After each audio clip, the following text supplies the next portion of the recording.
Welcome to the first installation of Life in Chess. I am so thrilled that you are here. Today we will explore the game of chess, specifically going over one game I have played, a Caro-Kann game featuring a beautiful rook sacrifice.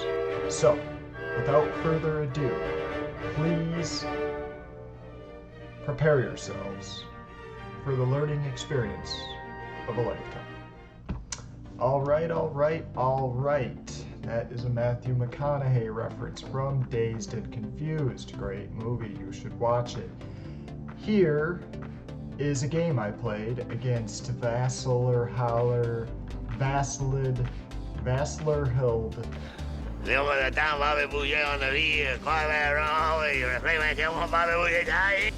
Vasilirlid from Ukraine.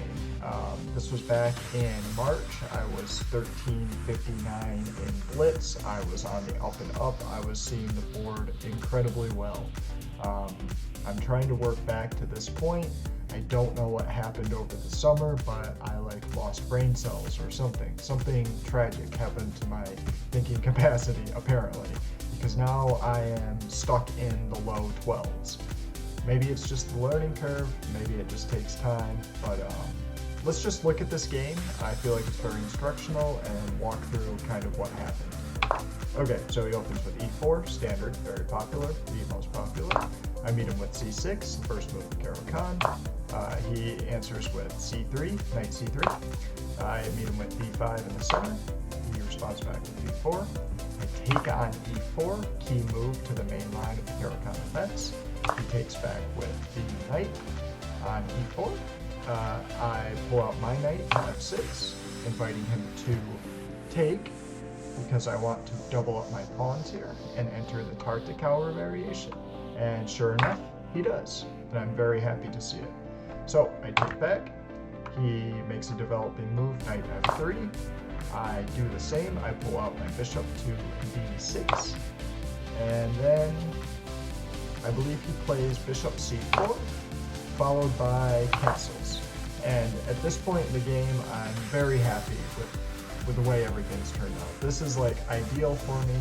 I feel very safe with my king behind these four pawns, and then just this whole bottom section of the board. I'm just very, very pleased with this square. My goals at this point are to get my bishop out, get a pin set, bring my rook into the game, develop my knight over, with goals of getting it here and here, long term, dropping my bishop back, getting my queen up, and going from there. It's a very easy game to get developed in. Once you kind of get the look into your mind, once you know this is the ideal situation, I feel like play is just very natural. It's a very natural situation. So let's just continue and see what happens. So he castles, naturally. I pull out my bishop, just like I said. I want to set this pin so he cannot move his knight without losing his queen. He meets it with h3, and in the Tartakower Variation, it's generally bad to trade this bishop, so I drop back. And if he pushes again, I would drop back once more. In this game, he does not. He unpins by moving his bishop back, so a retreating move.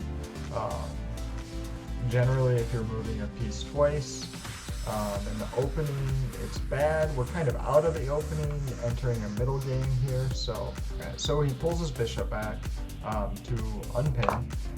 I get my rook active onto e8 on the open file here. This is now my file. I own it.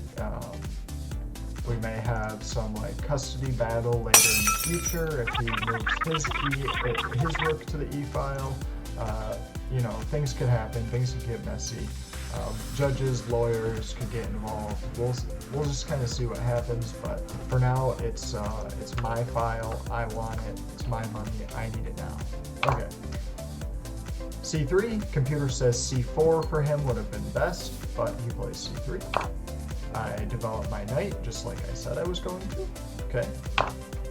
bishop out, a developing move, bishop to e3, and then I believe I go knight f8, just continue to develop. I believe knight b6 is also an appropriate alternative you could play.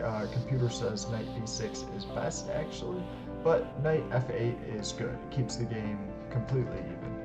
Okay, let's continue. He drops back his knight, and he wants to take twice here and win the bishop. I could trade the bishop, which I believe trading the bishop is probably the best move in this situation, because you get this. It's the best because you get the rook pinning this queen, the rook pinning this bishop to this queen. Okay. This did not happen. Instead, I dropped my bishop back because I was like, well, I like my bishop. Bishops are pretty good. I'm just going to hang on to that. I'm going to throw that in my back pocket. So he plays knight f3. He goes back. So already he's moving the same piece again. Maybe he didn't want me to take it. I probably wouldn't have taken it anyways. I didn't really see the point. So yeah. And so at this point, I drop my bishop back. I'm trying to get my queen involved, get her off the back rank, and eventually continue to optimize my pieces on the board. Okay, he plays a3. I meet it with queen d6. I want this diagonal. If this piece ever moves anywhere random, he moves to attack my bishop perhaps. It's mate in 1, and I'd be very happy to see that. So that's my reasoning behind d6. He meets it with e1, getting that rook on the file, and the custody battle issues, like I mentioned before, there's a chance they could start. Right now, you know, the kids, the 2 bishop kids are kind of in the way. So once they kind of get resolved, then it's like, then they could really duke it out or something.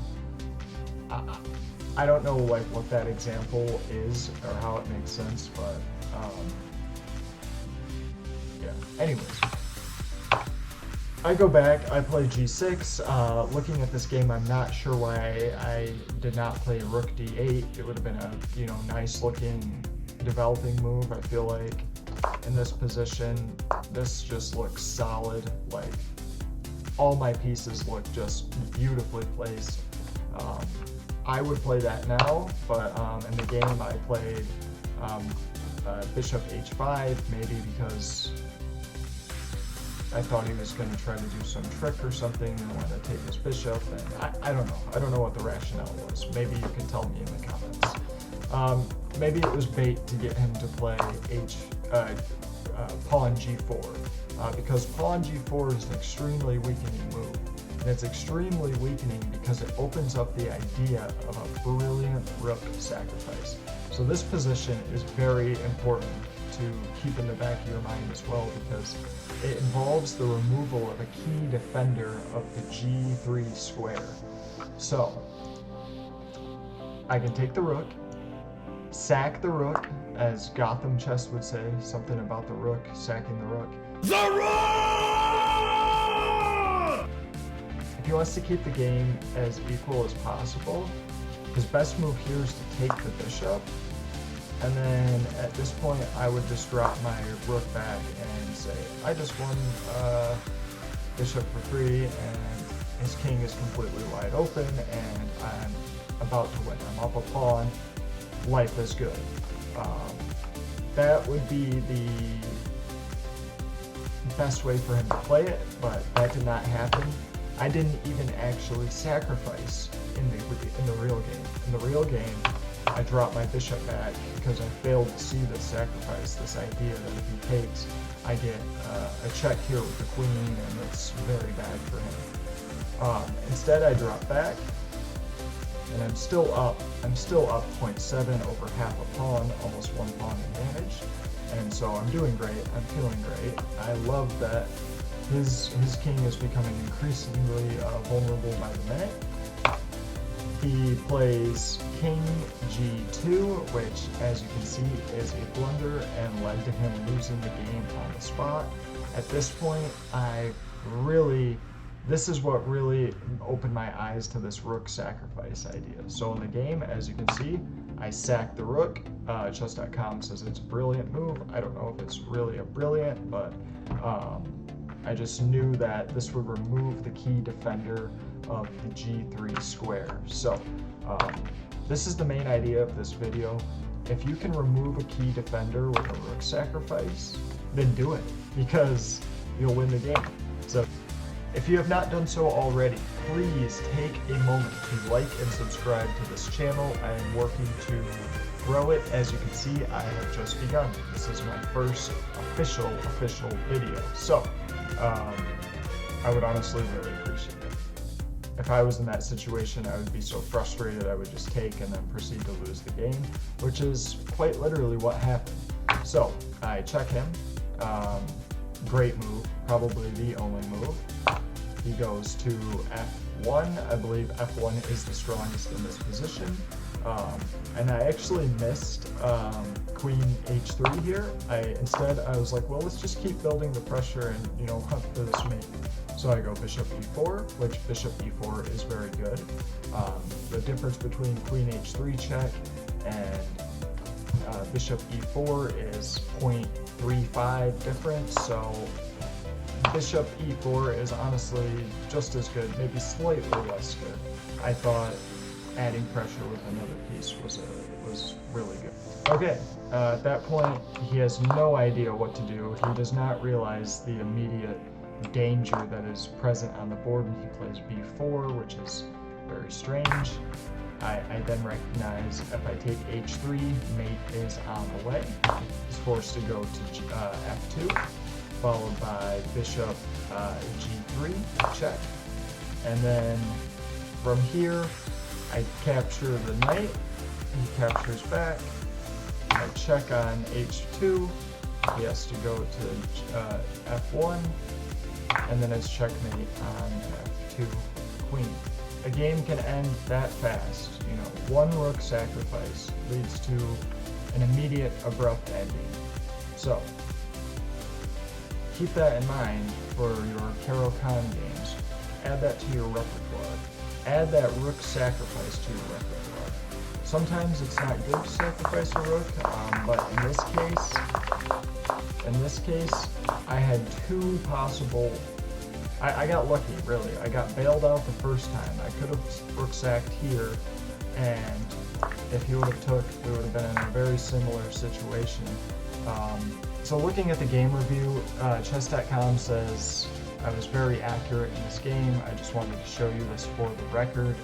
It is an accurate way to play the Caro-Kann Tartakower Variation, at least at 1300, which is, again, both my opponent and I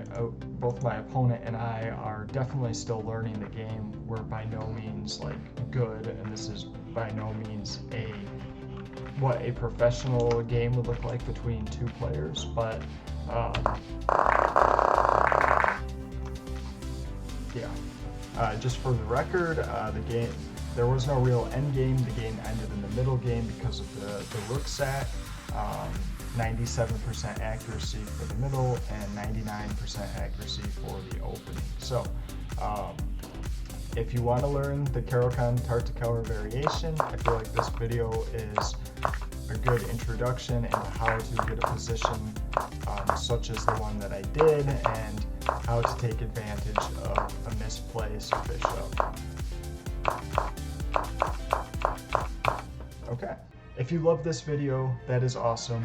I'm so happy you did. If you hated the video, that's okay. You're allowed to hate it. There's plenty of other people to watch. Anyways, whatever you thought of the video, just remember, this is life and chess. See you later.